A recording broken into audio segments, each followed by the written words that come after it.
Welcome back to the Route 281 podcast. If you haven't already, subscribe to the channel, hit the like button, and leave us a comment. Also, if you want, give us a follow on Spotify. Not everyone who ends up in Somerset County was born here, but some folks arrive, put down roots, and never look back.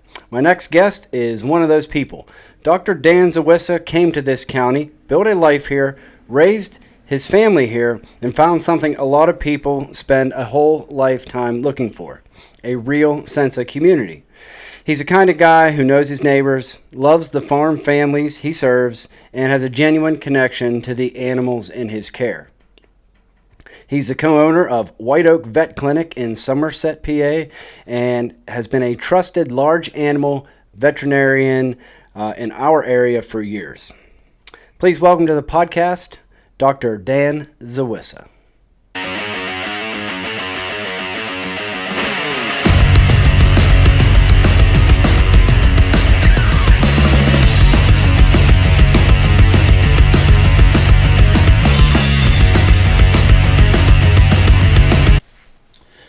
Well, it's May and it's deck season. And if you don't have one, chances are you want one. And as a contractor, the place I go to get my customers the best products is SDC Building Center in Somerset. They've got a full line of composite decking, treated decking. They've got all the railings, so you can have a completely customized job. They're great to work with in there. The customer service is great, and these people actually know what they're talking about. They'll help you find exactly what you're looking for. So head into SDC Building Center in Somerset today. Yeah, I'm loving this weather. I mean, we had almost 2 straight weeks of rain here, or at least rainy enough that we couldn't do anything. And as a livestock vet, I mean, this is like awesome. I trade the in the wintertime, we're out in the cold, out in the snow, like keep straps in the truck, tow people out of a ditch. I mean, it has its challenges. Think I could be in a nice office, but this time of year to be out like this, man, I wouldn't trade that for anything. Yeah. I could be sitting inside right now, looking at somebody's cat, dog, whatever. It's like, no, going farm to farm, being outside, enjoying the sunshine. That's awesome. And even in the summertime, like, you don't even mind getting called out on emergency so much because, the middle of the night, it's nice and cool. You see the raccoons running out of the field and get to see the sunrise, sunset, whatever. I mean, every time of the day holds something special. That's pretty neat. Yeah. Well, this is one of my favorite places to be this time of year. Yeah. Like, I like to travel. I know your family does too. Yeah. But I don't want to leave here during the summer. Like, May to September, there's no nicer place to live, right? No, yeah. I don't want to go to the beach during like May, June, July, August. Like, honestly, I'm fine to go wherever, I love the Bahamas, and that's great for March and April when the winter starts to get long, what I mean? But now, this time of year, no, I don't want to go anywhere. This is perfect. Yeah, for sure. We enjoy sitting outside and campfires and stuff like that. But, yeah. So you guys going on vacation this year? We did. We already went.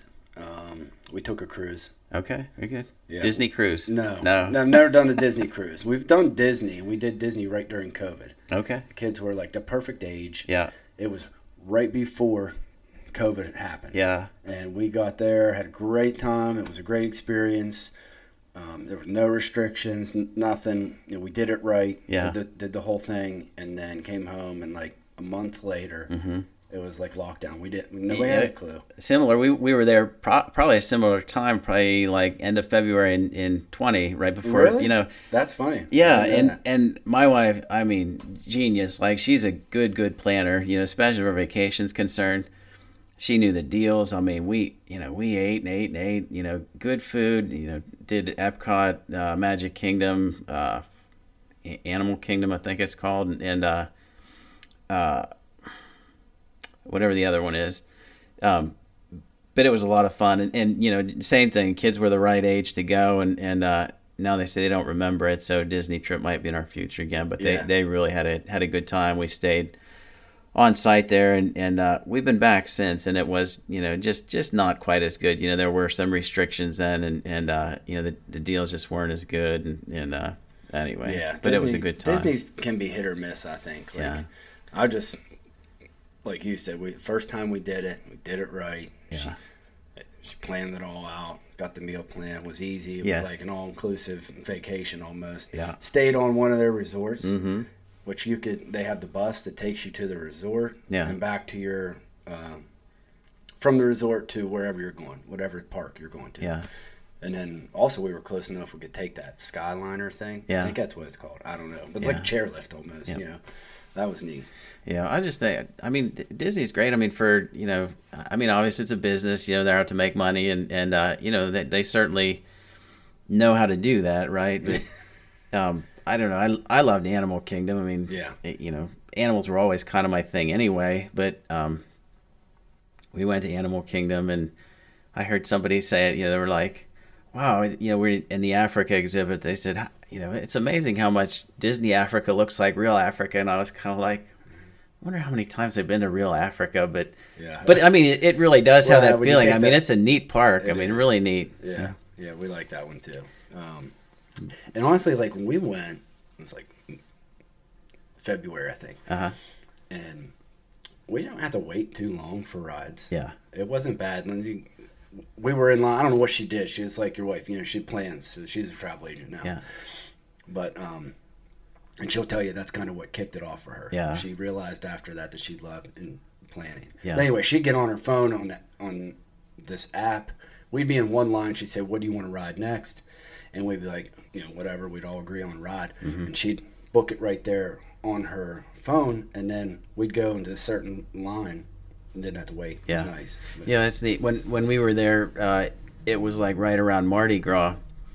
And there was all these people there, like LSU, Louisiana State, you know, clothes and stuff. And like, what's going on? And they're like, they leave the city. They said Mardi Gras is going on. They said we went out of New Orleans, you know. So all these people go away. So they went to Disney, get away from the, you know, the party. Yeah.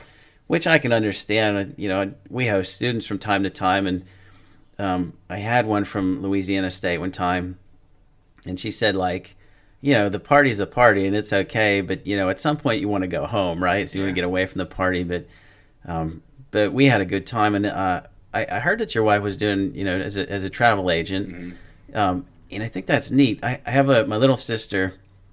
When she was a kid, so like I was born in '80, she was born in '91, so she's significantly younger. But when she was a kid, she said she wanted to be a travel agent for a while. Now she's gone a different direction. She works in the hospital as a medical physicist, which is kind of interesting. She's explained to me a lot of times what she does. I still don't quite understand it, but she wanted to be a travel agent because, you know, we always got to go on vacations and stuff. We were a kid and had great time. But she wanted to do that because, you know, she figured, well, she'd get some free vacations. They'd send you some places to you know, free trips to get excited about stuff. You'd sell it. And anyway, I was kind of like, man, I wish I'd have thought of that. But, you know, with the advent of, you know, the internet and stuff, like until, you know, I heard that your wife was doing travel agent, I didn't really know that was a thing anymore. Yeah.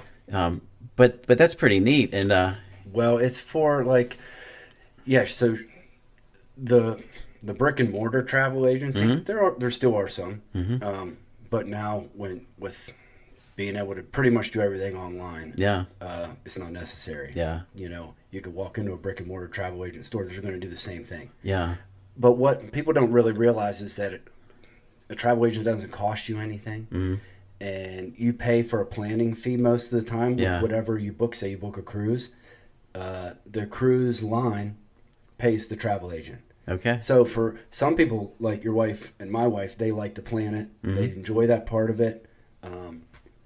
Me personally, I just want you. I want to take this trip. I don't want to know anything.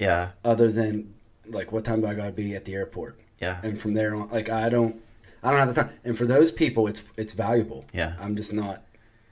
I just don't want to plan the trip. Yeah. You know? I like to think about it and get excited about it, but I'm not the planner. I don't want the details. Same. I just like to go and enjoy it. Yeah. So when last year we went on a big trip, like this is a big deal. I had to call in some favors from Bill, my partner at the vet clinic there, and Megan, our associate.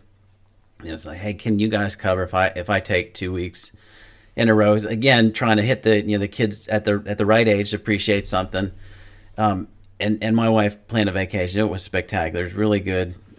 We did Grand Canyon. We hit all the national parks in Utah. Saw the Four Corners. Cut through New Mexico. Went to Mesa Verde in Colorado, which is a way underrated national park. We had a great time. Mesa Verde. Yeah.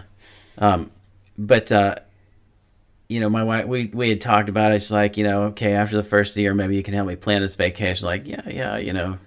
Well, she planned it all. I didn't help her. And I was like, I went on vacation and I was having a great time, kind of like, wow, this is really neat. So, I felt a little sheepish since I didn't help her at all, and so made sure that you say like, how much fun we were having, but, careful about asking like, what's next? And just like, make sure, just let her know, how much fun we were having. But it was really neat. Yeah. And, we, the first cruise we took the girls on, it was like a couple months after Lindsay and I's first cruise. We took one together. We've been away since our honeymoon, and I booked a trip to Mexico during COVID, or before COVID. And then COVID happened. The trip company canceled it. So we waited another year, and I said, why don't we take a cruise instead, Sure. So we went away, the two of us, and that was my first cruise, and I fell in love with it. Yeah. I just thought, this is neat. Love the ocean, love being on that big ship. It's just amazing that all the restaurants and everything that they put on there. Yeah. It's a floating city, Yeah. a floating resort. Yeah. It's just the ease of it was what drew me to it. Like, you get in the room, you can put your phone away because you don't have internet unless you buy it. Put your wallet away, put your keys away. You're not driving nowhere. It's just really easy. And then our kids were super jealous that we went. Yeah. And so we booked one for them. And we were going to do that same trip that you did out west. Lindsay had it all planned out, like a couple of those same parks we were going to hit up. And we asked the girls, like, which do you want to do? And then we showed them the YouTube video of the cruise ship. And they're like, we want the cruise ship. So, but that is still on our list to do. And actually, she just put out a post that said, if you could take a trip right now, time and money weren't an object, what would you do? And I just commented on it. I said, RV across America for the 250th anniversary of the country. I don't want to go, that's what I would do right now. Yeah. If I had all the time in the world, I'd take a month or whatever, take the whole summer and take the kids and just go. Yeah, that would be super cool. And that was something that we had looked, or my wife had looked at, was renting an RV, flying to Phoenix or somewhere, even driving across the country, but to try to maximize the time, we're going to fly out, I think, and talk about renting something. But when she started adding up the fees and stuff, and if you rent it here and return it there, that costs extra. Like, she's kind of a wizard. She figured out what the most cost-effective way to go is, which is probably also what a travel agent does, right? Kind of avoid the trap stuff and make it, hit the high points in a way that makes sense. Right, and just like you said, and it's if you're a budget conscious person or you want the most vacation for your dollar, like, she'll help you find that. Yeah. Like, and we looked at a site called Outdoorsy, I think, is where you can We've used that, I think. rent people's RVs. Yeah. And they'll meet you in the parking lot somewhere, and you fly into Vegas, they'll meet you. Yep. Give them your. That's kind of what we were looking at. Yes. So we actually there's a Outdoorsy and RV Share, I think, are the two that she looks at. I don't know which one she uses, but we had gone to Myrtle Beach a couple years ago, and we're actually gonna do the same thing this summer. But anyway, we had gone there, and you just we were at a campground, had rented a place, and they come in ahead of time, park the camper there, they go over with you, here's do the septic, here's how this works, empty the tank in the middle of the week, and we'll come pick it up on Saturday. And that was really nice. It had a nice fifth wheel, and you kind of look at what you're getting, I guess, and anyway, it's a pretty neat thing to do. Yeah, I would like to do that. One second, Dan. Bring it in here, Natalie. Just give it here. It's no big deal. Yes, dear. And we're back. Yeah. So that's the first time that a guest of mine has ever had to go help me. We had to rescue my wife. Truck overheated, but we're back. That's fun, though. I mean, it's not really, but, we spend a lot of time on the road, right, as livestock vets. Kind of said, like, I love being outside this time of year especially. But I always keep the tow straps in my truck. Sometimes I have to pull people out, or like the other day, I got my mower stuck, had to pull my mower out. But the vet trucks all seem to have their gremlins. Like the first one that I had, it was a little Ford Ranger, and it was overloaded. The brakes would always go bad. Had a little alternator issue. Had radiator issues. I don't know. It seems like the vehicle, and the computer stuff. I mean, that's all part of it anymore. But my wife told me something interesting. I'm sort of careful about this anymore. Like, a little bit closer. There you go. So we get down into Maryland sometimes. I remember, one particular instance. I stopped on I-68 and helped somebody with a flat tire. And like that was legit. We helped change a tire, and they weren't too far from the truck stop. Got them on their way. My wife cautioned me. She said, it's actually commonplace for like drug deals to go down, because somebody will pull over on the side of the road, and the buyer will stop behind them. They pretend like they're having traffic issues, whatever.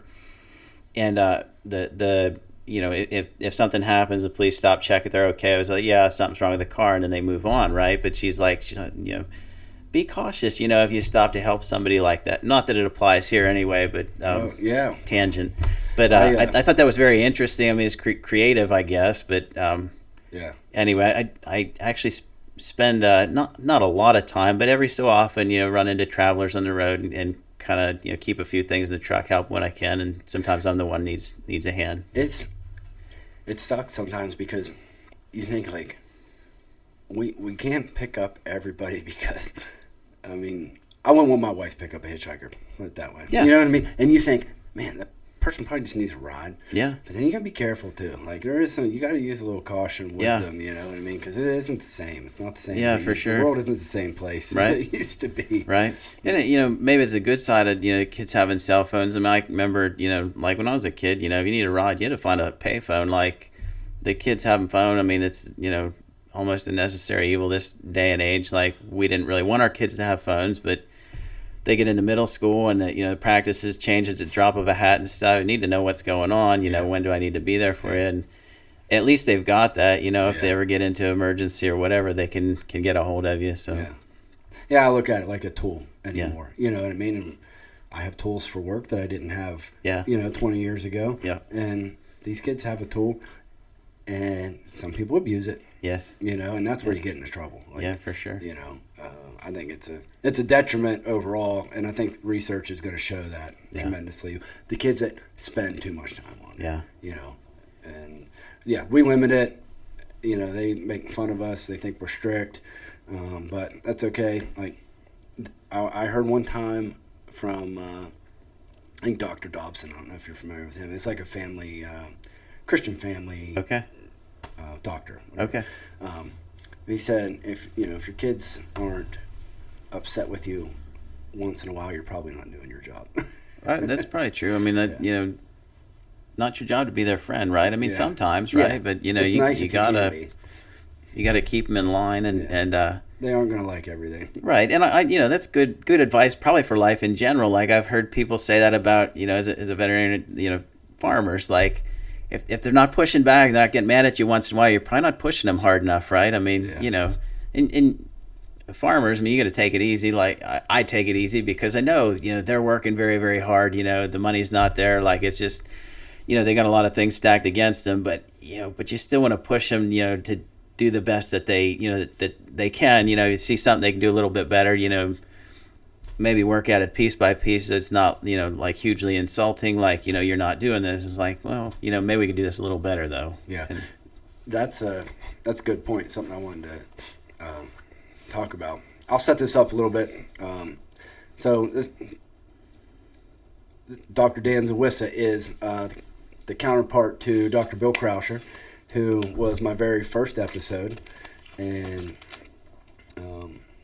so you guys have White Oak Vet Clinic in Somerset. Yes. And large animal vet practice. Correct. Not working on dogs and cats. Yes. Unless they're the occasional farm dog, maybe. Yeah. I know we worked on Simon once. Yeah. Once in a while. Yeah. So is that a challenge? Do you have to, with farmers being, conscious of where they apply healthcare and where they don't, are you a partner in making that decision? Yeah. So the industry's changed a lot. So I graduated vet school in 2006, and I've been at White Oak since 2008. I actually met Bill at a meeting. One of the sharpest vets I've ever met. I mean, hands down. And I met him. It's like, I'd like to maybe work for this guy.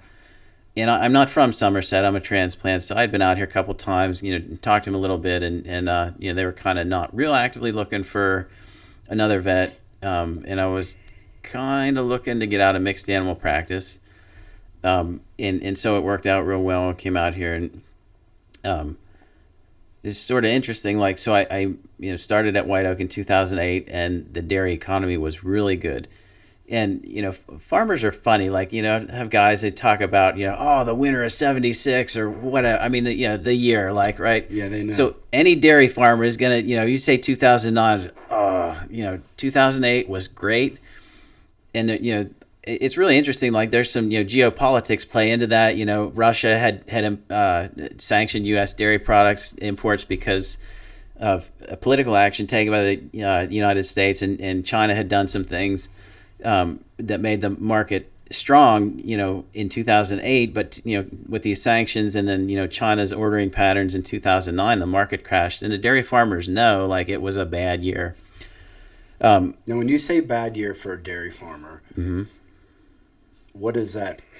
Why is it a bad year for a dairy farmer? Like, what happens specifically to the dairy farmer that makes it a bad year?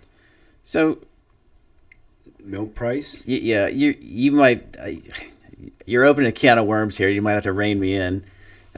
So like I said, I graduated in 2006, and there were vets there at the vet school that did a lot of business planning, and they would make these business models like, okay, here's what we're going to do. And the whole plan was contingent on getting $16 milk. So when I say $16 milk, as $16 per hundredweight is, 100 weight of milk is like, was it like milk's like 8 pounds a gallon, between 8 and 9 pounds a gallon. So, but they priced by the 100 weight, right? So they're saying $16 a 100 weight is what we need to make this business plan work. And dairy farmers, it's complicated pricing. They get an advance, they get a settlement. But fast forward, like a couple months ago, the advance price was like $14.57. So in 20 years, they haven't made any advances in the price. But look at what's happened to fuel, to feed, the price of cattle. It's just it's a really hard time. And in the beef industry, there's other issues like the New World screwworm that they talk about in Mexico has stopped the import of Mexican feeder cattle. So if you have cattle to sell, it's a good time to be in business because the price is really high. But if you're trying to buy beef cattle, it's terrible. But anyway, so that, we have this milk price now that, it's not a new thing. Like John F. Kennedy, who died in 1963, said, the farmer's the only one that buys everything at retail, sells everything at wholesale, and pays the freight both ways. And that's true. If I go to farm, the farmer pays a trip charge plus my time. They pay a hauling charge for the guy that comes to pick up their milk. Any industry that goes to the farm, I mean, we got to maintain our vehicles, whatever. The farmer pays that cost, right? So, their financial success also depends on, what they're getting paid. And it's a terrible business model. Like, they pay for all the inputs. So, whatever they need to make their milking system work, to feed the cows, handle the manure, maintain stuff, their equipment, tractors, whatever. They get all those costs, right? They deliver their product. They sell their milk. Okay. And then they get paid every 2 weeks. So, basically they sell the milk. The federal order dictates what they have to get paid for their milk. And there's a couple choices for dairies. Some pay a little bit better than others, but they're pretty close. And so 2 weeks later, they get a check, and basically it's whatever the dairy wants to pay them. It's a terrible business model, right? I mean, if I deliver a product and then in 2 weeks you give me whatever you want, so that, that makes the economics of farming sort of difficult. And sometimes it's good and sometimes it's bad. In 2009, it was bad, and we've had a couple bad years since then. But anyway, it definitely dictates, how much we can do, what we do. And so right now, the the milk price is not very good, but the beef price is really high. So we've shifted a lot more towards, working on beef calves, doing some additional beef repro work. And, we still maintain the farms. We have to kind of monitor their health status. We do a lot of pregnancy checking to match their stage of lactation with their stage of pregnancy, and maintain the cow's health that way to try to prevent the emergency call, right? Mm-hmm. But there's not a lot of money for a lot of extra things in the dairy sector right now. So, like you said, the inputs are all the same. Yeah. But they have no control over what they're getting paid for the price of milk. Yeah, it's crazy, right? And you'd think it would be pretty straightforward. We host a fair number of students, and I decided one time, if these students are going to work in the dairy sector, they should know how milk is priced. So I looked online. I found a 30-page document, and 3 pages in, I fell asleep. I'm like, how can it be that complicated? Like, I mean, just crazy. It's pretty wild. So I feel for them. I mean, really feel for the farmers. I think that's a tough thing. I don't know what you do about it. I mean, I think there's some price fixing, like antitrust issues that should be addressed, but I just don't see it happening. Yeah. So you guys started doing more with beef cattle. Yeah. Was that out of because if the dairy industry hurts and beef farmers are doing better, mm-hmm. Do we see more beef farms coming into Somerset County, or is it the ones that are already here or growing or just doing better? I think it's the existing farms are the ones that really stand to profit from this. I don't think it's the time to start up like the national beef herd inventory. The number of beef cattle in the U.S. has been down. So that makes them somewhat of a rare commodity. And I didn't realize that we imported so many feeder cattle from Mexico, but it's a lot, like more than 1 million feeder cattle is what we typically import in a year. Because they don't want this New World screwworm pest in the U.S., they've stopped importing feeder cattle from Mexico, so that drove the price higher because they're even more rare. So it's not the time to start up.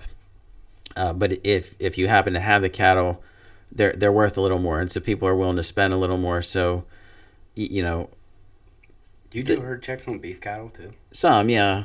So it just depends. Some guys are pretty hands off. They run a bull with the beef cows all the time, and they kind of get what they get. But some guys, they manage for a really tight calving window, and we certainly we'll do pregnancy checks for those. Some people like to know, is it a bull, is it a heifer, and we can do that. Want to know.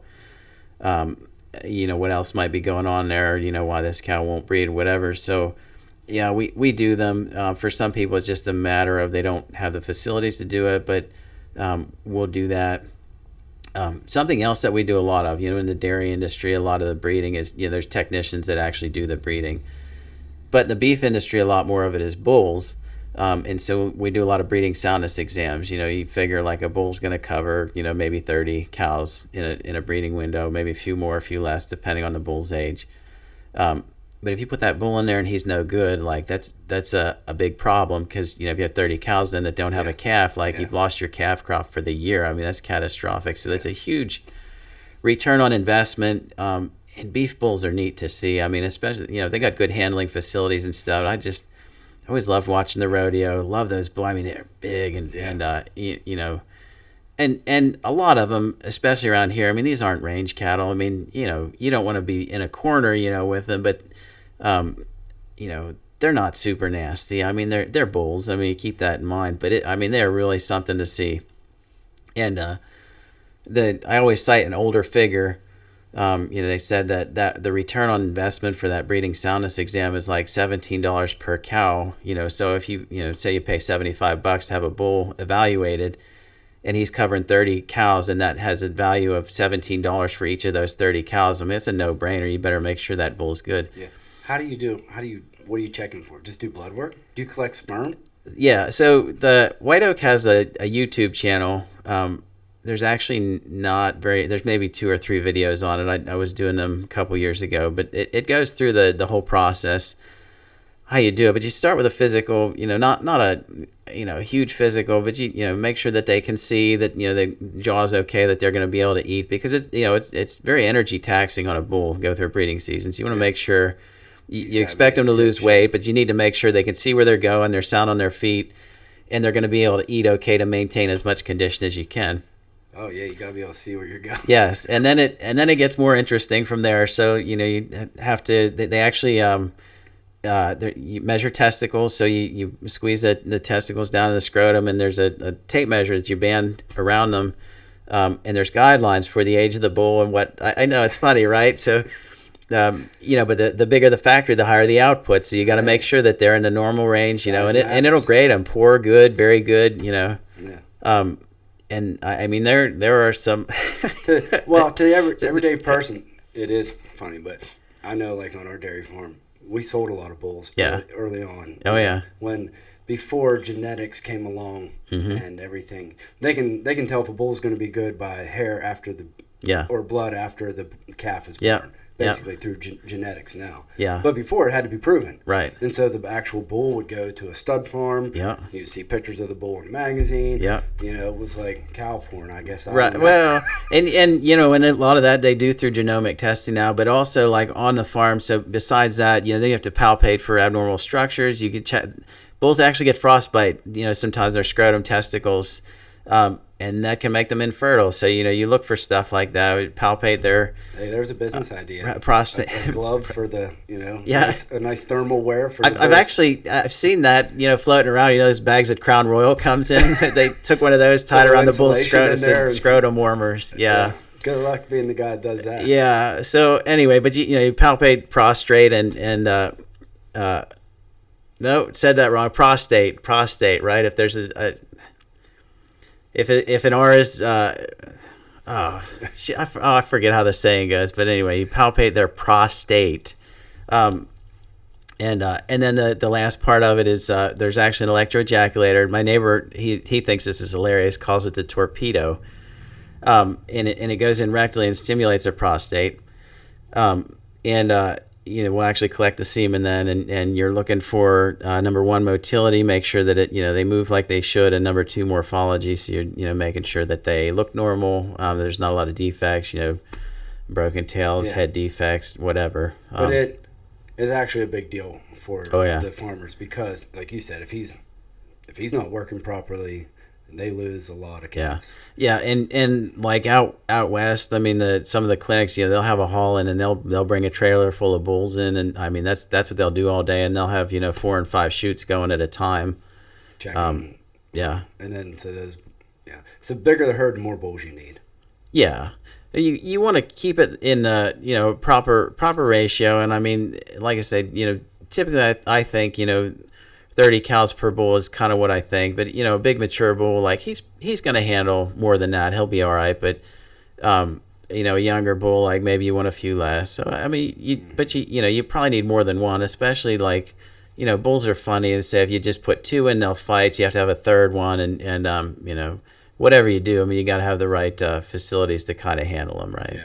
Yeah. In the dairy industry, we called it a cleanup bull. Yeah. Because everything was artificially inseminated, but the chance that something didn't take, the bull was there to. Yeah. You had to try to pick a good bull. Yeah. To be your cleanup bull. Yeah, because you got to catch them in heat, and we try to catch them in heat, but I tell you what, the bulls, they're a lot better at it than we are, right? I mean, they're trailing. They know. Yeah. They know who's looking. Oh yeah, I can't figure. So anyway, I can't figure it out. Cool. Those are things that we kind of like joke about, but it's very important to the farmer. Oh yeah, for sure.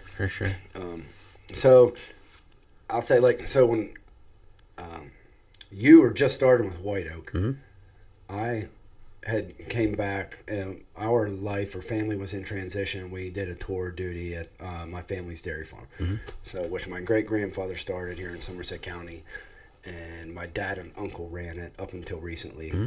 Recently sold. So that's where I got to know you, Bill. That's right. And I was, it had been I grew up there, working there, but it had been 15 years. I've done a different career, and we moved back so that my wife could be a stay-at-home mom, and found a job working on the farm again. But I had a lot to learn. Yeah.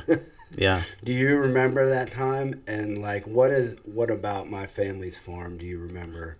And working with my dad and my uncle, and was I particularly clueless, or is that normal? I think it's normal. I mean, I didn't grow up in Somerset. I'm a transplant, but I didn't grow up on a farm either. So like, I always think, it was good advice to like keep your eyes and ears open and your mouth shut, right? It's something that I always took to heart. I'm like, kind of, you don't have to tell everybody that you don't know what you're doing, right? So early on, I paid a lot of attention through my rotations and stuff, learn not just the veterinary medicine side, but, the farming side, see what's going on here and ask questions when they're appropriate. But, I think regardless of, what you're doing and, you never struck me as ignorant. Like I always seem to know what you're doing. And that's part of the interaction that happens too. Like, see somebody that's working, and especially somebody that wants to do it well, say like, why don't we try this, or they just came out with a paper, said, maybe we should try this. And you kind of weigh that against the cost of things, the availability of things, person's willingness to learn a new skill, which I think is for a young guy that's motivated. I mean, that's huge advantage, not some of it's, grumpy old guy set in his ways. But I always like going there. Like, your dad in particular was really nice to me. Like my first year here, like it was Thanksgiving. I was on call. My parents live, almost 4 hours away, so I wasn't going home. He said, "Do you have anywhere to go?" I said, "No." He said, "Come to my house." And I always appreciated that. And I don't know. Dave was always good for a laugh, and he made me laugh because he always had a sweatshirt that said "Boss," and But Dave was like so. I don't know what the word is. He's like, yeah. I mean, he was like so laid back. So I every time I went there, I'd call him boss, and sometimes he'd call me boss, but I always get a kick out of it. But those were some of my favorite thing about working on the farm there. And the other thing I guess I think about a lot is so there was a sick cow pen there, right? And there was a surgery stall there, which really is pretty nice. Like it had a head catch, and you could put a gate against them so they couldn't swing. There was a hole in the roof, and it was right above the surgery stall. So like if it was fair weather, that was fine. But if it was rain, and the rain it dripped right there while I was trying to work, and that annoyed me. But anyway, but it was always fun experience, and I would say like you did a lot of calf raising, right? Yeah. And I always think about this morning. Like a lot of the times, it seems like women make the best calf raisers because they're nurturing and they pay attention. Just like my wife is really good as a mother, whereas she'll come home like, what are the boys doing? And be like, yeah, they're good. They're all right. Seen or heard from. Right. But you were a good calf raiser. Like, the calves did way better in the farm while you were there, than I had ever seen them do before. So, I don't know what word you use, ignorant or whatever. I would not. Oh, clueless. Clueless. Okay. Yeah. So no, I would say you were not clueless. I'd rate you pretty good there in the calf raiser front. Well, I think it might have had to do with they shorthanded before, an extra hand where somebody could devote their time to the calves. Yeah. And I did, and I enjoyed including my family in it while we were there because my oldest daughter was only 2 then. We go out and bottle feed if we had to, and that was fun. You guys had taught me how to do an IV if somebody got dehydrated, but really the idea is to prevent that. Right. You're getting to that point, like the calves, and I learned then like. Your herd starts off with that calf. Yeah. And if that calf starts off on the wrong foot, that translates even into their adulthood, right? Yeah. Yep. I mean, that can stay with them. Yeah, and that's critical too. And it, like everybody says, you make your money in the barn, and like talking about that income. I mean, milk is your income source, right? I mean, now selling calves is also an income source, but traditionally milk has been so everybody's paying attention to milk and cows. Kind of forget the heifers, They're fine, whatever, give them their milk and let them go. They don't drink, like, well, they probably drink, at their next feeding, whatever. But yeah, I mean, a farm's a big enterprise. So you got to look, at what's in front of you, but you look backwards a little bit like, well, we did this and it didn't work out well. We're going to have to change that, whatever. So you got to be looking forward, right? Like that's your best genetics. and you gotta feed them their potential. You gotta raise them their potential, vaccinate them, just like like a kid. And I think farming gets a bad rap, for what we do is, oh, it's factory farming. Like, it's not. It's population medicine. You're managing a population for optimal health, and and that's what you have to do. But labor is such a big issue on farms, and I think when somebody does have help like that, boy, it opens a lot of opportunity to do a better job, if you can do it. But that's hard to do. Like, number one, finding somebody that actually wants to work, and then number two, knowing that the income that you're going to see from raising a better heifer is, number one, you're not going to see it until they get in the milking string. And number two, I mean, it's hard because, it's not like somebody gives you a check right now and says, hey, that's going to be worth $100. You're banking on it being worth money because they increase their milk production when they start lactating, 2 years down the road. So that can be a struggle, but labor seems to be an issue everywhere. But boy, I mean, you got to be thinking about the cows, about putting feed away, about managing the feed there. Like, a lot of it is logistics, but it's very important stuff. I mean, there's a lot of jobs got to get done, right? Yeah. Oh yeah. Yeah. It's a busy place. There's a lot of work, and it's a lifestyle for sure. For sure. Yeah. The people that do it, I mean, shout out, they're some of the hardest workers. Yeah. And there's a ton to do. And then, so like, when does a farmer call you guys in to save a cow? I know you do herd checks, you do routine maintenance and stuff like that, but like, what are you mostly getting called in for? And then how are they deciding whether or not it's a good business choice to bring you in to save that cow? Sure. So it depends on the farm. I mean, some farmers have cows that they're particularly attached to. I mean, the cull value also comes into play. So if somebody decides that they are, not going to pursue a fix on a cow, they're going to sell her. When you say cull value, that's either kill or keep, so right? they're going to sell her, as a change her from dairy cow, and now she's going to go for meat. And you like to think, when you go to McDonald's and you're buying a burger, it's probably a beef cow. Like, it's probably not. It's probably a spent dairy cow that turned into hamburger. And that's something that we always keep in mind. We administer medications, vaccination, any intervention that we do for dairy cow. Like, right now she produces milk, but at some point, she's probably going to enter the food chain as a meat cow, right? So we got to be sort of cognizant of that.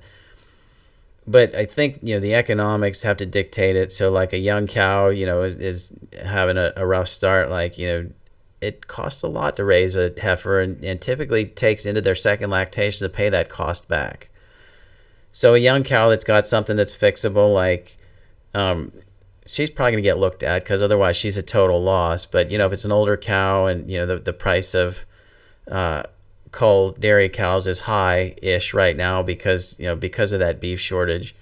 If it's not likely to be a big return on investment, they're probably going to get sold rather than have us look at them. So, and sometimes, it can be something as simple as, it depends on the day. Like, hey, there's a sale today, let's move her. Sometimes it depends on pregnancy status. If they're, they had a calf already a year ago and they're not pregnant, a cow like that in her lactation curve is not likely to be real profitable. So, I mean, there's a lot of drivers for that decision, and sometimes people call just to bounce ideas off of you, like, what do you think about this? What are the odds of success? What might be wrong? And we do a lot of talking through things on the phone as well, because we're the veterinarian and we'll come out, do surgery, treat stuff.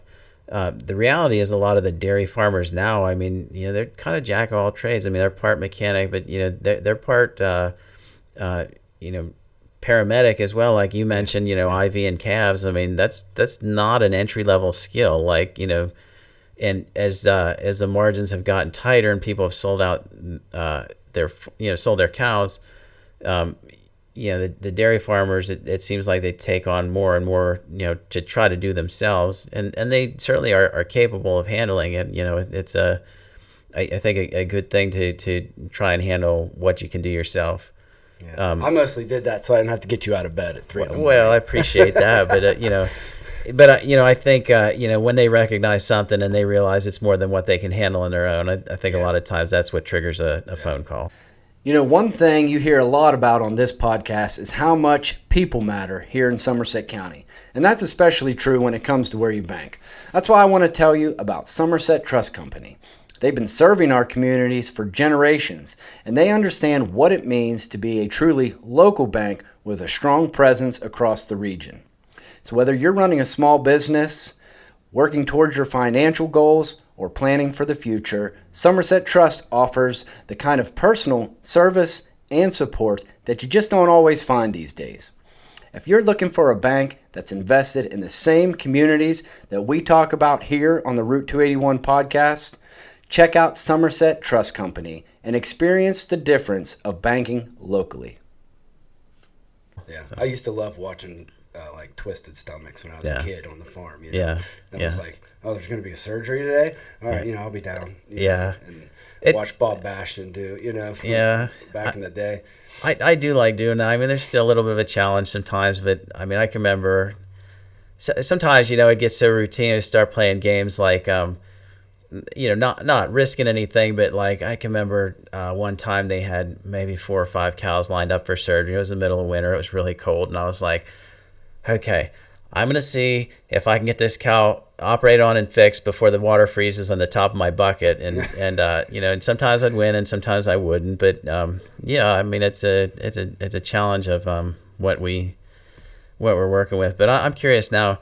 You said about getting the girls involved, like when you were, feeding or whatever. Like, did they ever do anything crazy, funny or nothing real wild? They used to they would watch me deliver calves sometimes, and that was to them being younger. They were like, eventually got used to that, seeing the afterbirth, seeing the cows clean up.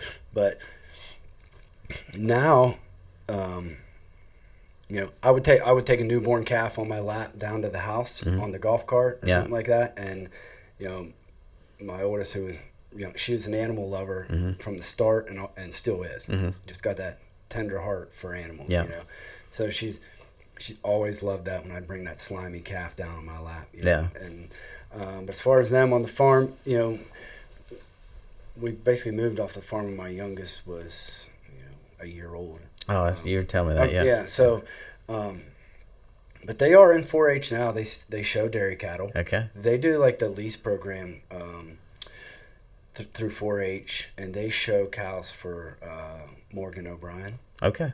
And so they do the fair for the last several years now. So they love it. They love the animals. I think they just. I don't know if it's in their blood or what, but they, even though we're not really on a farm, we've had a few animals as pets here, but they really enjoy the dairy calves, the process, the showing, so they kind of taken to it, and then and so the Morgan's been great with them, they're learning some work ethic, while they're there at the farm with her, because she expects those cows to be cleaned up after.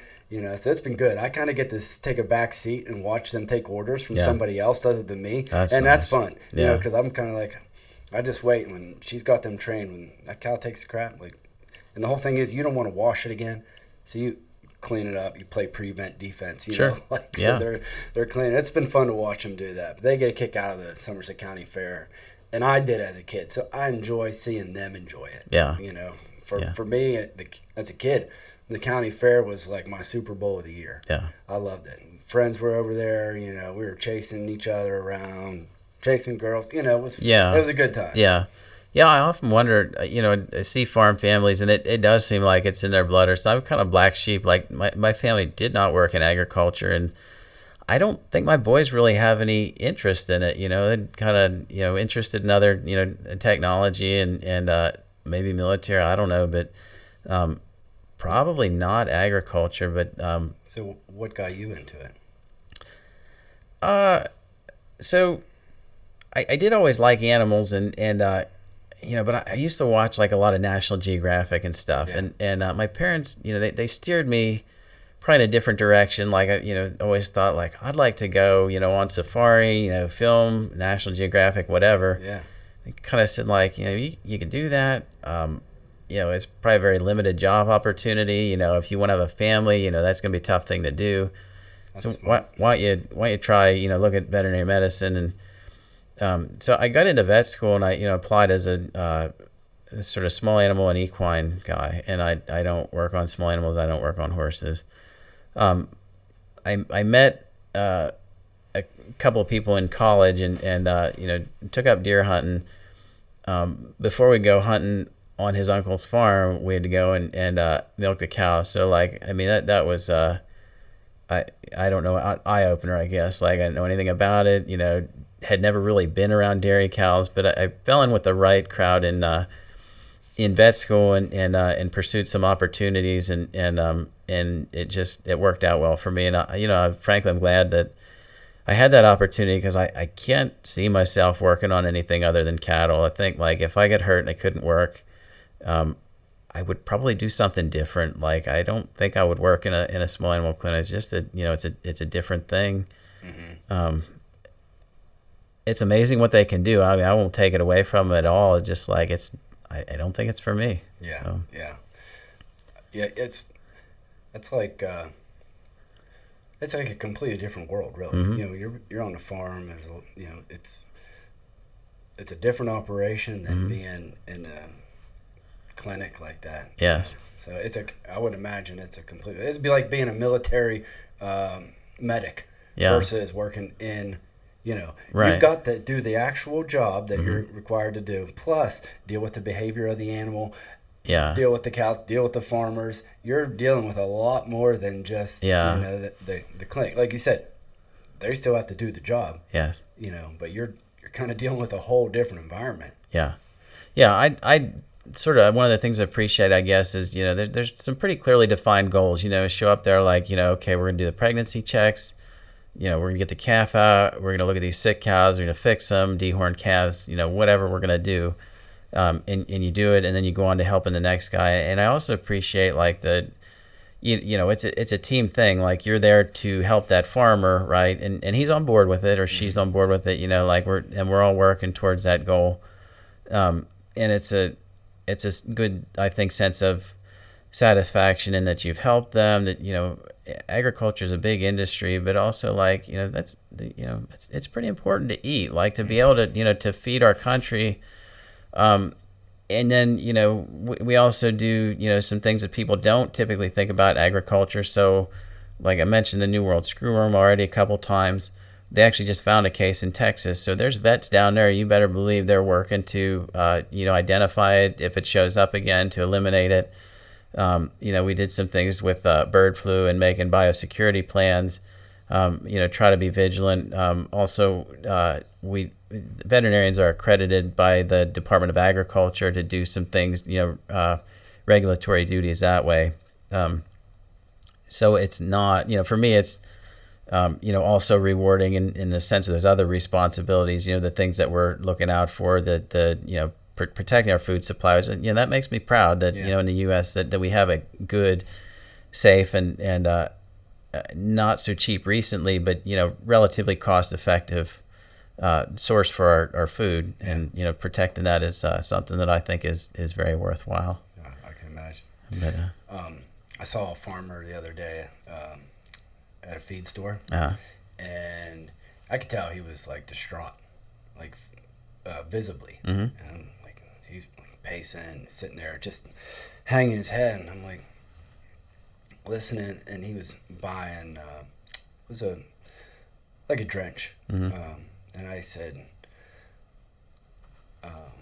what's going on? Just talk to him a little bit, and he's like, I got these ticks are killing my beef cattle. Mm-hmm. I'm like, ticks are killing your beef cattle? Yeah. He's like, yeah. He showed me these pictures. The ticks were this cow's ears. Yeah. I mean, hundreds in the ears, thousands on the body. Mm-hmm. Like, I couldn't believe it. And he showed me. I was like, and so what? Like, he told me the type of tick it was, but this was in West Virginia. Mm-hmm. He come up here to buy something. he's like, I could treat all these cows Yeah. now, and he's like, you got to get it in their, it gets under their armpits, like, Yeah. and he showed me what is that? Is that a thing? Like, now? It is a getting thing. worse or what? So it's been a couple of years ago. They actually it's called the Asian longhorn tick, I think is what you're referring to, and they think it came in a load of stone from like Vietnam or Laos or Cambodia, somewhere over there. First of all, why are we buying stone? I don't know. I mean, I could be mistaken in my facts, but I believe that's what I heard. And so they started seeing it like New Jersey, Lancaster, and it's been kind of moving west here. And then like they actually were thinking for a while that this had kind of spread along the I-81 corridor with cattle movements, and so this is something else that veterinarians look at, and what are we going to do about this? The thing that makes it so much worse than normal ticks is what they call parthenogenesis. So normally, you have a male, female. These ticks have some kind of biological adaptation where they're able to reproduce like separate from, they don't need a male and female. They just somehow reproduce like on their own. So you get these huge number of ticks, causes anemia, and they can also spread a type of disease. It's a bloodborne parasite. It's called Theileria. And that will kill cattle as well. So seen a few cases of that, not so much locally here in Somerset. I don't know if the elevation has protected us somewhat, toward West Virginia, Greene County, Easton, Bedford, Blair, like they see a lot more of it. So I just wonder, Somerset's just a special place, but probably has something to do with the elevation, would be my guess. Got a little colder through the winter. Probably. Yeah, I mean, ticks are pretty hardy through the winters. I don't know if I totally make a case, but there's something. I mean, there's something to it, I think, because we're just not seeing it that much around here. But, the Theileria, I mean, typically, first year it'll kill some cattle and then it becomes endemic and doesn't seem to cause so much problem. But the ticks, like they'll cause issues again and again and again, and that's a big deal. I mean, it's kind of emerging pathogen. Yeah. And they can kill them, but I mean they are quick. I mean, they take a lot of blood. Like right now, you get anemia, and then you get these cows that just, they're too weak to do anything. Mm-hmm. I know, like, as a kid, we spent a ton of time in the woods, like there around the farm and stuff like that, camping out. Like I mean, really rudimentary camping on the ground in the thicket, whatever. It was very rare to have a tick on you. Yeah, and I mean, even up until a couple of years ago, I'd have said the same thing. My Dominic, my 9-year-old, came down last night after we were in bed. He said, I found a tick on me, tiny little tick. Like I don't even know how he picked it up. And then I was talking to Jacob, my oldest boy, this morning. He said, I picked a tick off myself last night. They were playing in the woods yesterday. Just like, I don't know. It sure seems like there's a lot more of them, and I mean, I don't know what you can attribute it to. I mean, they used to say, like, in a mild winter, the mice survive, and it'll be on the mice, whatever. But we did not have a mild winter. It was cold, and I don't know. It sure seems like the ticks are alive and well. I mean, they're doing okay. Some people think it's a conspiracy. Yeah, probably. But Western PA is the cradle of conspiracy theories, right? I mean, maybe it is, but so who knows? Yeah, we do conspiracy as well. But I just wanted to check mine because I had a couple good ones on here that I thought would be good. So I'll tell you a story. Said about your girls and you guys moved off the farm when they were still young. But one of the challenges of vet practice, like sometimes, my wife is a nurse anesthetist, so she does call too. Like she works in Maryland, she'll be gone for 24 hours at a time sometimes. And if that falls when I'm on call, sometimes the boys have to go with me. So like they're a little bit older now, and like they do okay, but occasionally then we have an emergency. We got to find a bathroom or whatever. It complicates things. But I can remember one time in particular, like I went to look at a goat. And I had the boys with me. I leave the truck running and say, just stay here. And I'm like looking at this goat, and I look up and like they're up on the truck roof. Like I can't. They do better now, but there was like some times that that would get particularly stressful. But do they go with you often? Not so much anymore. I mean, they don't have a lot of interest in it, and once in a while I'll make them. I actually told my oldest boy that I was thinking about making him help me out next week, but we got a lot of good staff at the office, and they came through for me, so I didn't have to worry about it. But they don't do too much anymore. But like when they were little, I mean, there was no choice. I wasn't leaving at home alone. Yeah, so. right. You You got to go on a call and Right. Okay, so with the kids, you and I are both around the same age. Mm-hmm. Would you say you were born in 80? Yeah. I was 81. Okay. So you have a tough job. It's demanding, and like it's one of those that with being on call and stuff like that. Farms don't stop, and and you service those farms, like so it's a demanding job. How do you balance time at home with? And is that similar? Would you think in like for a doctor in a hospital and a doctor and a veterinarian, you have kind of the same like work life schedule? How do you balance that? Yeah, I mean it's stressful for sure. I mean I guess we all kind of find our way, and like Bill and Megan have been real supportive. Like Bill's kids are older, Megan doesn't have kids, so like I tell them like the kids actually, two of the boys actually get off the bus at the office and they run around there, and everybody's pretty tolerant. But if the kids have an activity, if Bethany's working overnight or something, like we switch call, we try to manage it that way. I mean, sometimes the boys, sometimes they have to come with me. They get sick. I have to pick them up at school, tell them like, all right, you're coming along, and I don't know how it goes for a doctor. I mean, my dad is a physician, and I can remember getting sick a couple times and having to go along with him, but it was kind of the exception and not the rule. And not now, them being a little bit older, like they can bring a book or something to do, and it's not a big deal to leave them in the truck. But when they were real small, I leave them in the truck once in a while, and I'd be like, okay, you're gonna do something for 10 minutes, run out and check on them, do a surgery, like. And they don't typically leave you alone while you're doing a surgery. There's somebody restrained the cow, she acts up, like, what, it's kind of more important right now. You just go stick your head in the truck, make sure the kid's okay, but we figured out, and I don't know. I mean, something that I appreciate about Western Pennsylvania is, like I said, I didn't grow up here, and like I think Eastern Pennsylvania, there's a lot of Type A people, and that that's not a bad thing. Like they're very driven. And people here are driven too, but it's a different way. Like I feel like, how would I say it? So somebody told me one time, or I read whatever, said your father is the only man that wants you to do better than he did. And I think that's a great piece of advice. And I think there's a lot of people out here that don't just want their own kids to do well. And I don't want to be misunderstood. I'm not saying, the people I grew up were bad. They're not. I mean, I just feel like maybe there's a lot stronger sense of community here. Like, they're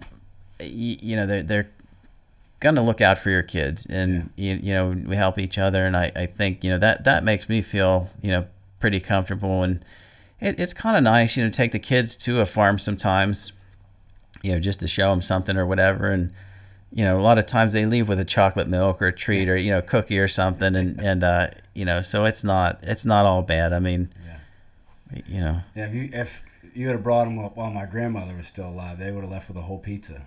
Is that right? Oh yeah. Yeah. You get down to her house, the house that Lindsay and I lived in down there, and there were she was Italian, so there would be 5 pizzas cooling on the front porch at any given time. Yeah. A loaf of bread, apple pie. She was always like that. Yeah. You didn't leave, like my dad brought stuff home in the morning for breakfast. Yeah. She was like that. They would have got something there. Yeah. No, I agree with that. And I think you hit the nail on the head when you say community. Yeah. I think community is important to people around here. And it's funny because like I started doing this podcast, like, there's a lot of people in our community that could be fun to talk to. Yeah. And not only that, but like, and I didn't really realize this when I started doing this, but like, people can, social media, everybody thinks that they're connected. Mm-hmm. But you're really not. Yeah. You're really not connected. Yeah.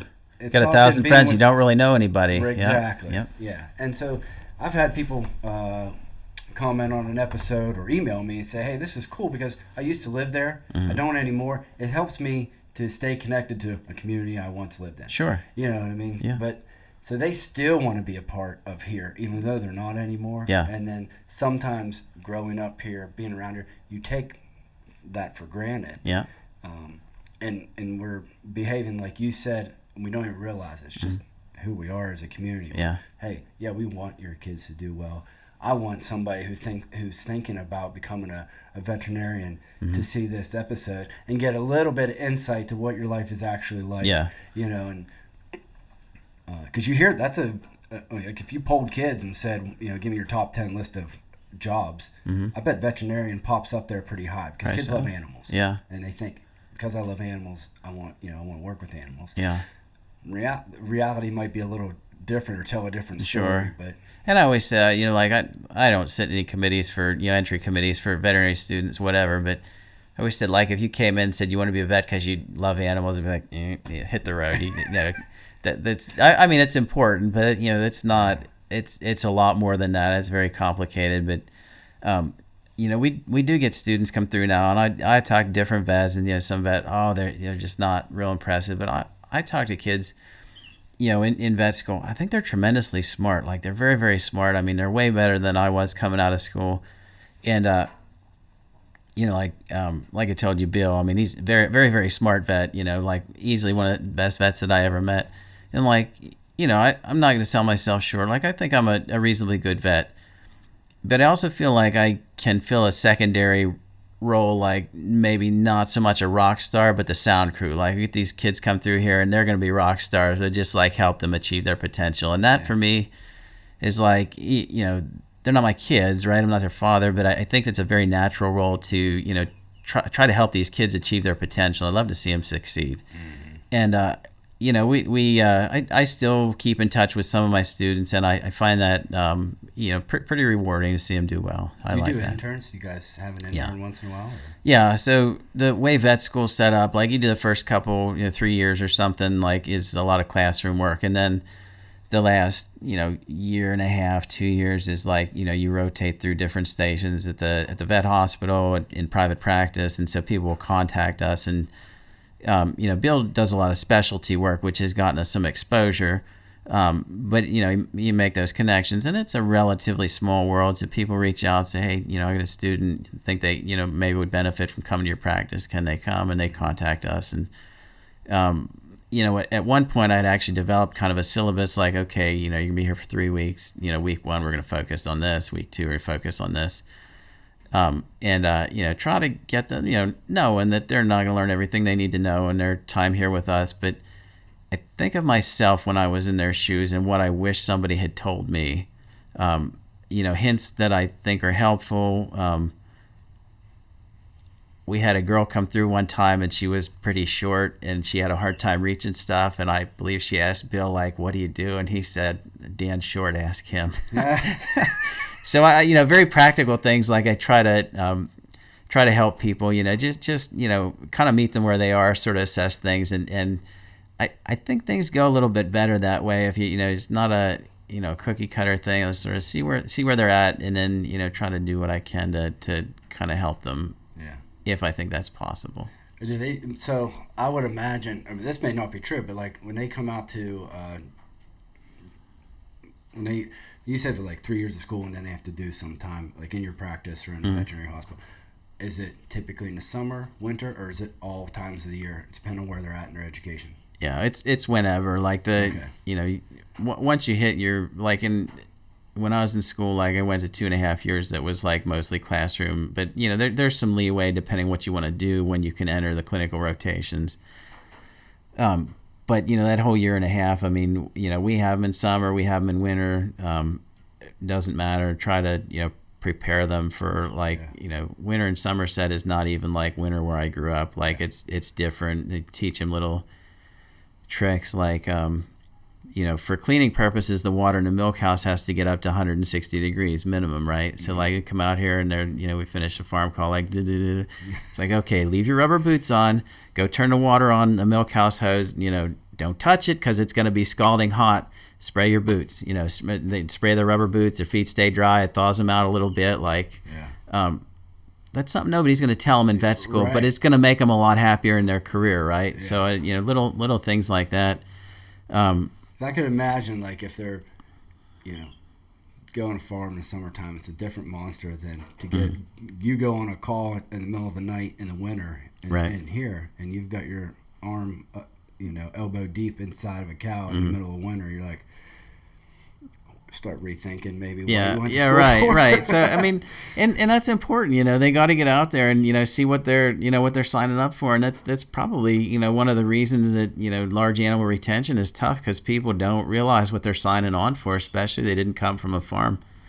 But it's important to expose them to that. They need to know, and practice is different everywhere. I mean, it's not the same here as it is in the Midwest, or the Great Plains, or California. I mean, it's different. So it's good for the kids to get out and just see what's out there, and but they're smart kids, and they do well, I think, a lot of the time, and I don't know.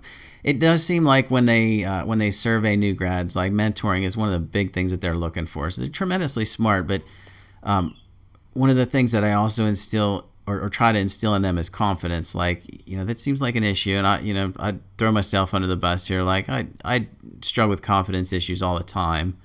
Not, as a vet, I don't worry about it so much as I used to. Like, I feel pretty confident in what I'm doing now. Like, if I have a hard time fixing something, there's a reason for it. It's not me. Right. But I tell them, especially fourth year vet students, like they're getting ready to graduate, I say, be right or be wrong, but be confident, right? Because if you're wishy-washy, nobody's going to believe it. And that's good advice for, vet student, whatever. I mean, anybody, or tell them, tell me a big lie, but make me believe it, right? It's like, say, well, what's going on there? They say, I think, like, say it without saying I think, tell me what's going on. And it's a good time for them. Like, you can give them a lot of rope to hang themselves, because this is one of the last times in their career that they're going to have, safety net, right? I'm there, like, I'm not going to let you do anything stupid. Tell me what you think. But, say it like, like you actually believe what you're telling me, right? Yeah, right. Yeah, that's important for a lot of things. Yeah. Even as a business owner myself, I got to go into somebody's house and they call me over and say, hey, what do you think about, blowing this wall out? Yeah. And putting a foundation in here. And I'm like, sometimes, and you have to be like that. Mm-hmm. Like, listen, that's not going to work, and I'm going to tell you why, or I would do it, like this. You get a better product.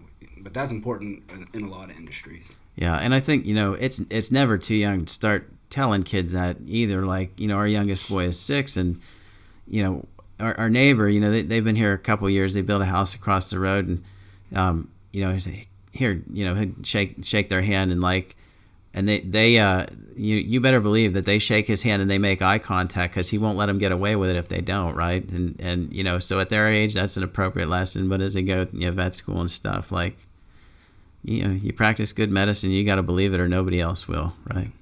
What's a good university to go to school for veterinary medicine? I went to University of Pennsylvania. It was okay. I mean, I was in state, and where I grew up was only about 90 miles away, so that was convenient. It seems like they're opening a lot of new vet schools here recently, and I haven't even kept track with what's there, how many there are. But like we refer a lot of things to Ohio State if we're going to refer it. They have a good food animal faculty, and it's 4 hours. I mean, relatively close to Columbus.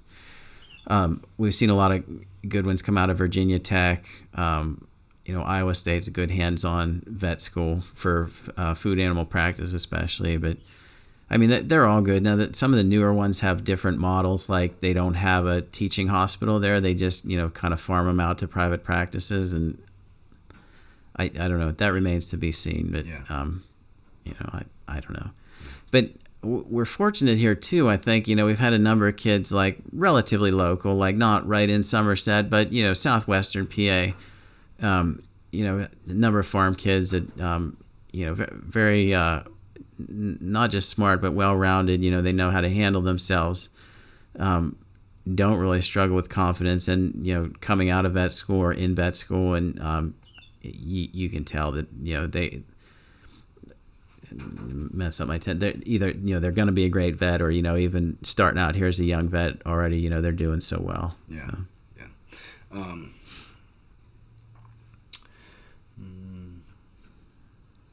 Somerset County question.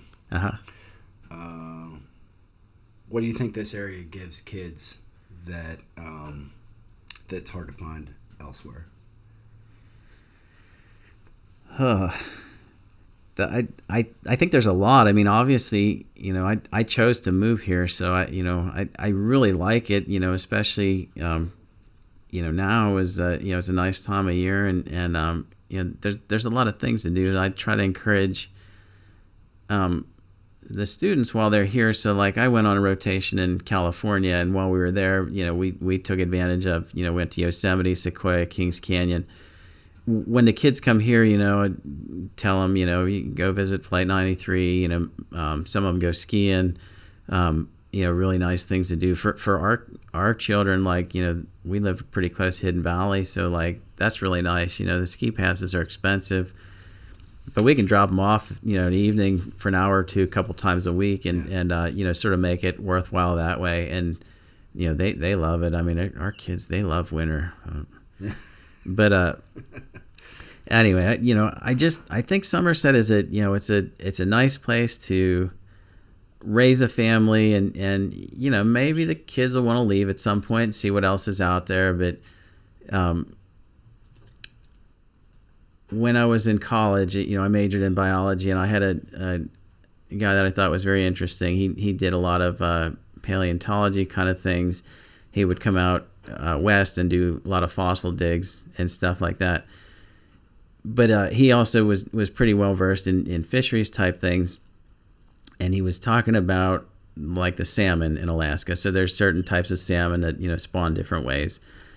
And he was telling this story, like that they salmon, they swim upstream, they spawn, they have their eggs, so they're the salmon are born upstream, right? Migrate out of the ocean, grow up in the ocean, and then come back to spawn again, and then die, right?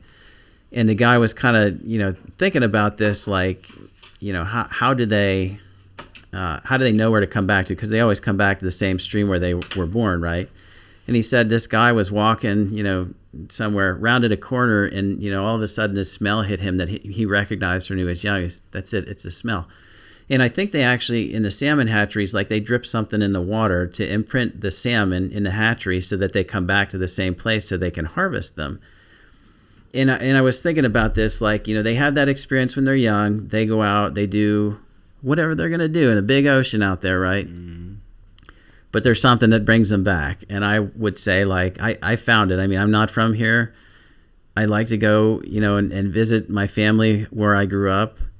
But this is where I'm going to be buried. Like, it's just, so I don't know what it is. I mean, but this is a special place. I mean, Somerset's really special. And like, maybe that has to do with my early experiences. Like, so Betty Lou was a guest of yours, right? Mm-hmm. I don't know if it's that last episode or one of the previous episodes, but ago, yeah. When I came out here, I rented a house from Gabe, her son, right? But I was down there all the time. Like, they always had something going on. They were always cooking. Like, made me feel at home here. Like, I belonged here, right? Right. So much so that when I started dating my wife, then, I wasn't going around down there as much anymore. And, finally decided, like, okay, I like this girl. She should meet them. So I took her down there, and Betty Lou said, well, he stopped coming around, so we figured he was probably dating somebody. But, he's not showing up anymore for dinner every night. So we really have been meaning to send you a thank you. But just, things like that. Like the vet practice has been wonderful. The atmosphere here has been wonderful. The people have been so wonderful for me. And that's why I'll stay here. And, I think it's still a small town. There's a lot of people looking out for you, for your kids. Have a really good network here of people that are willing to help you, take care of you, want to give you something if you need it or whatever. What else are you going to ask for? I mean, it's that's a wonderful thing. Yeah. So I hope that if the kids go away or whatever, that they'll come back. That was very right? well said, right? By the way. Yeah, Thank you. That was very well said. Thank you. I agree with everything that you just said. This is like, people get so engrossed in the news. I was guilty of that for a while. I've scaled way back. Yeah. And typically when you do that, you see the worst. Yeah. And it's just, it's ugly. It's like a soap opera. Mm-hmm. It draws you in, but it's really no good for you. Yeah. It's just drama. Yeah. Like, these are the best places in the country. And there's there's so many like them. Yeah. You know, we're talking about Somerset. But there's a lot of places like this, you know, that would be very relatable. And so I think, like, you know, this is the best of America. You know, I like to think of it. You know, Somerset County even has like America's County. You know, Right. It's like kind of their motto. Right. Because there's so many places that are like this. Just good people who look out for each other. They want your kids to do well. Yeah. And they want to see you do well. Give you their shirt off their back. Cook you a meal. Welcome you. You know, we got people here that are like that. And I say, like, this is God's country. You know, and you're a Christian. I'm a Christian.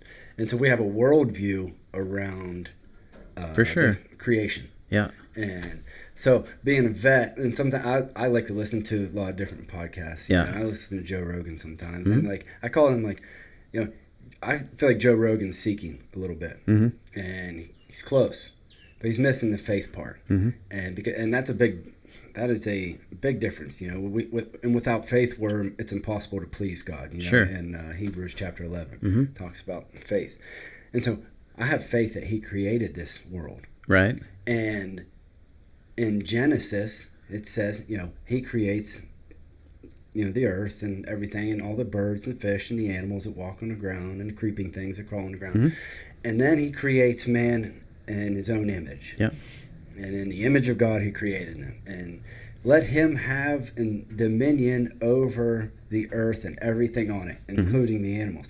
And I feel like people who don't have that worldview, and I bring up Joe Rogan because they were talking about wolves the other day, him and this other comedian. It was funny to listen to because they're right in a lot of ways, but they don't have the worldview of somebody who thinks or who knows that God created the universe. Sure. And God created this earth and everything in it, and He actually gave humans dominion. People without a worldview of a God that created them and everything around them miss that worldview. Yeah. That we actually have dominion over the earth and over the animals. We're not an animal. Right. We have the spirit in us. We know right from wrong. And they're talking about the difference of, like, when a wolf kills something versus a human kills something. You know, it's like, it's out of survival. It's out of instinct.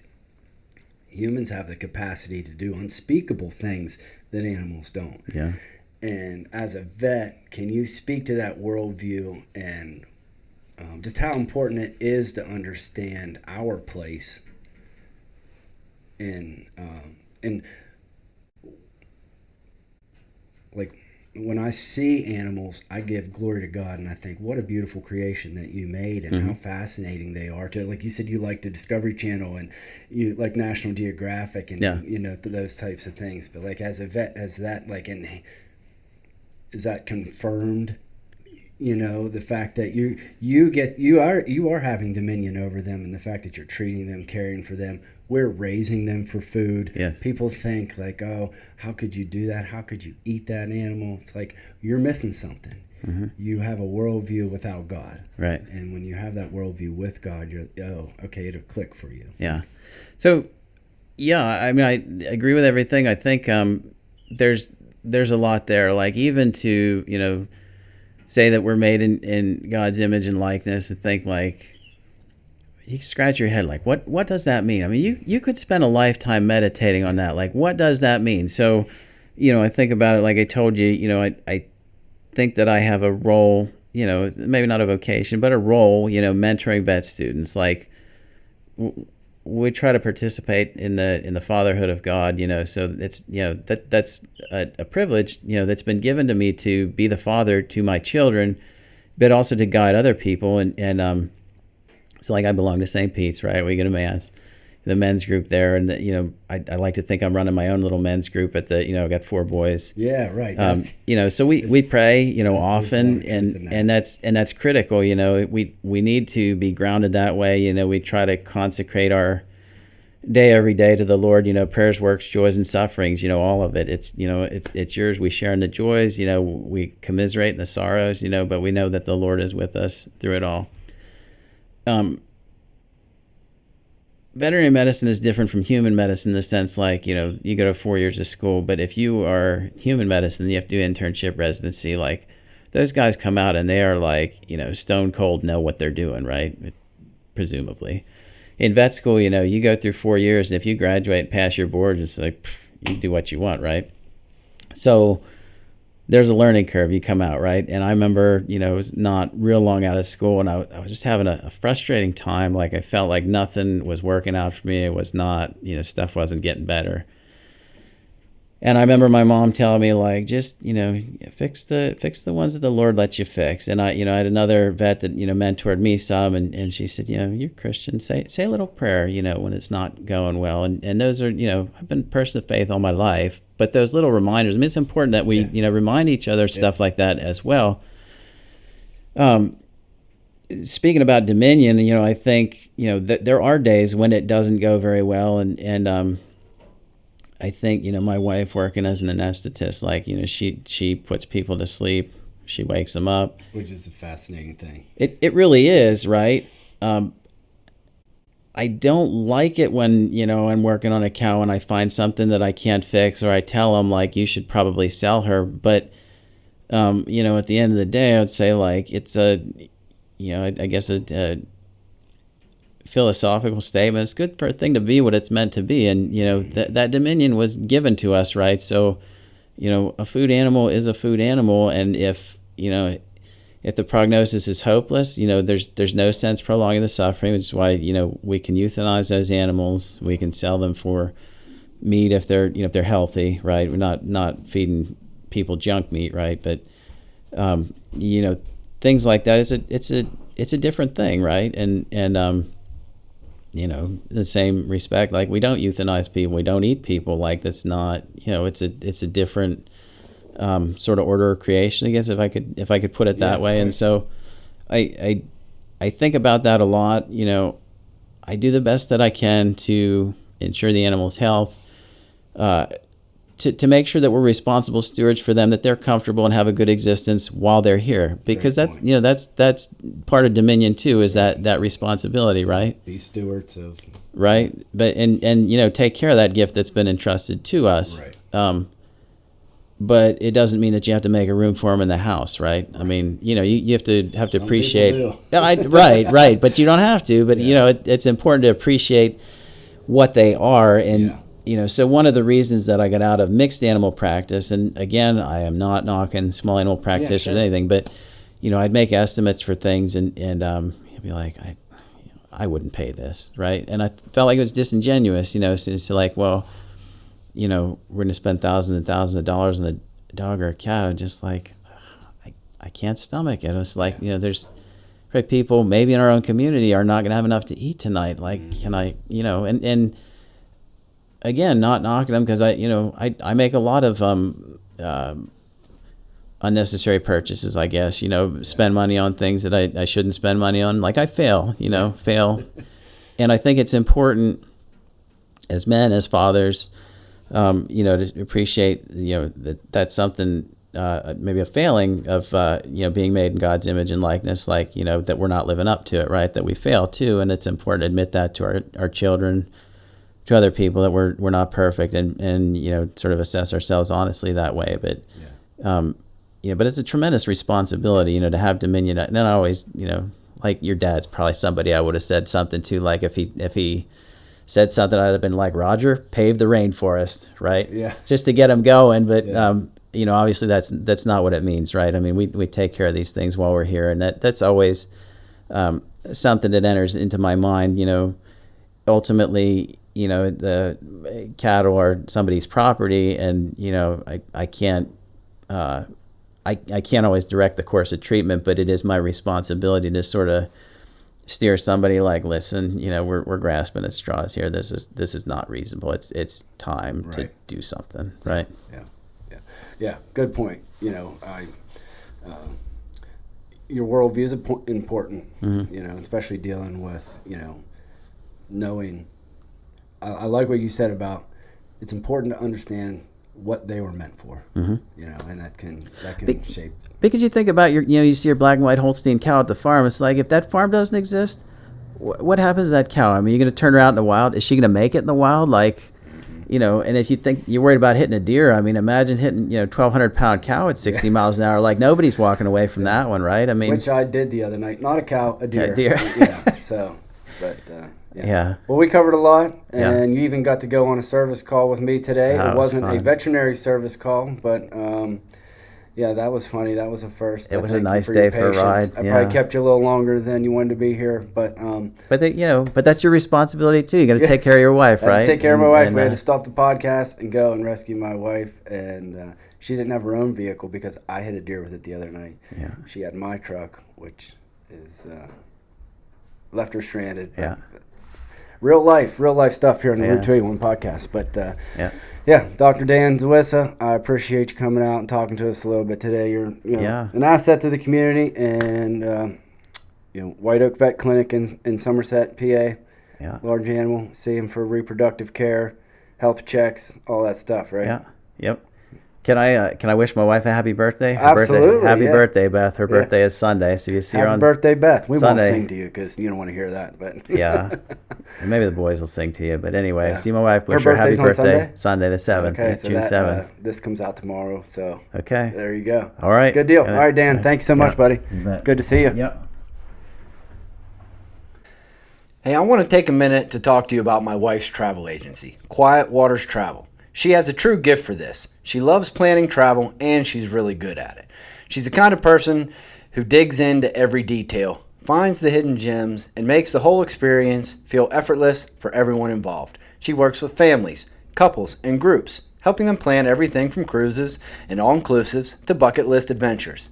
She's even coordinating a private yacht voyage to the Galapagos for 16 people next spring. And if you know anything about group travel, that's no small feat.